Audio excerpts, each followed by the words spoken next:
Good morning, students. Today we are going to read about the distribution of population. This is the part of our chapter 6, Human Resources. The way in which people are spread across the earth's surface is known as the pattern of population distribution. तो जिस तरीके से लोग दुनिया में फैले हुए हैं, वो रहते हैं किसी जगह पे, किस पैटर्न में रहते हैं कि कहीं पे कम कहीं पे ज़्यादा, तो इसी को हम कहते हैं population distribution.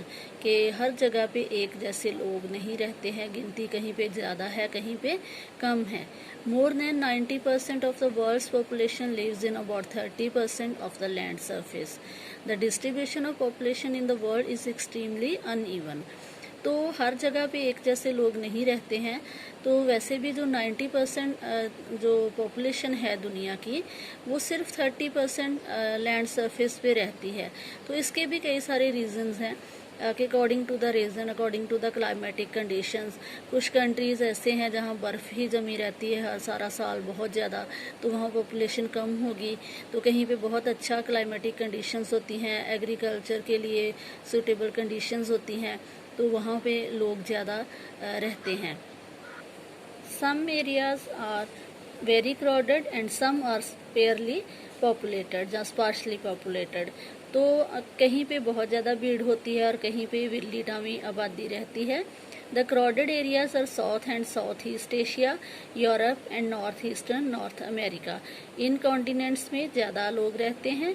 Very few people live in high latitude areas, tropical deserts, high mountains and areas of equatorial forests। तो इन एरियाज़ में रहने के बाद भी उसके बाद फिर से क्या चीज़ देखी जाती है कि जो बहुत ऊंचाई वाले हाई लैटिट्यूड वाले जो एरियाज़ रहते हैं, जहाँ लैटिट्यूड्स में उसके इक्वेटर के आसपास वाले एरिया हैं, तो जहाँ फिर हाई एल्टीट्यूड पे ज़्यादा ऊंचाई पे कम लोग रहते हैं पहाड़ी एरिया में। ट्रॉपिकल डेजर्ट्स में जो रेगिस्तान होते हैं, मारूथल, क्योंकि वहाँ रेत ही रेत होती है, वहाँ वेजिटेशन भी ज़्यादा नहीं होती है। तो high mountains and areas of equatorial forest, जो इक्वेटर के आसपास के जंगल हैं, वहाँ बहुत ज़्यादा लोग नहीं रहते हैं, क्योंकि इक्वेटर के ऊपर होता है सीधा सन, तो सूरज की किरणें सीधी पड़ने के कारण वहाँ पे बहुत ज़्यादा गर्मी होती है। तो वैसे भी वहाँ के जंगलों में बहुत ज़्यादा जहरीले जो एनिमल्स, प्राणी, वो स्नेक्स वगैरह रहते हैं, तो वहाँ पे भी लोग नहीं रहते हैं।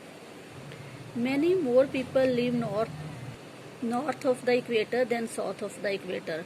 तो इक्वेटर के नॉर्थ वाली साइड पे ज़्यादा लोग रहते हैं, जो साउथ वाली साइड है वहाँ पे ज़्यादा गर्मी होती है, वहाँ पे कम लोग रहते हैं। Almost 3/4 of the world's people live in 2 continents, Asia and Africa. तो इस सारे में भी सारी जो बहुत ज़्यादा आबादी है वो सिर्फ अफ्रीका और एशिया कॉन्टिनेंट में ही है, कि जैसे 3 हिस्से आबादी इन 2 कॉन्टिनेंट्स में है और बाकी का जो है वो दूसरे कॉन्टिनेंट्स में। 60% of the world's people stay in just 10 countries, all of them have more than 100 million people. तो 60% लोग जो हैं पूरी दुनिया के, जो 60% लोग हैं, वो सिर्फ 10 देशों में रहते हैं और उनमें उनकी आबादी जो है 100 मिलियन से ज़्यादा है।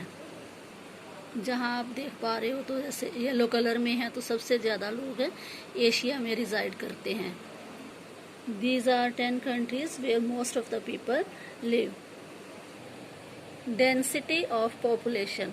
Population density is the number of people living in a unit area of the earth's surface. It is normally expressed as per square kilometer. तो डेंसिटी होती है कि कितनी घनता है कि किसी एरिया में कितने लोग रहते हैं। जैसे इंडिया में बिहार स्टेट है, तो वहाँ हाईली डेंसली पॉपुलेटेड वो स्टेट है कि कम एरिया में बहुत ज़्यादा लोग रहते हैं। तो इस तरह से जो लोग हैं वो किसी स्क्वायर किलोमीटर में कितने रहते हैं उससे पता चलता है कि डेंसिटी क्या है। The average density of population in the whole world is 51 person per square kilometre. South central Asia has the highest density of population, followed by east and south east Asia. तो अगर 51 person लोग रहते हैं एक square kilometre में, तो इसका मतलब आबादी घनी है, संघनी है। साउथ सेंट्रल एशिया जो है वहाँ हाईली डेंसिटी है पॉपुलेशन की। तो अगर इसी तरह से ईस्ट और साउथ ईस्ट एशिया में तो दूसरी तरफ अगर आप ऑस्ट्रेलिया में देखो तो वहाँ 1 स्क्वायर पर किलोमीटर के हिसाब से वहाँ पे केवल 10 लोग जो हैं वो रिजाइड करते हैं, वो रहते हैं।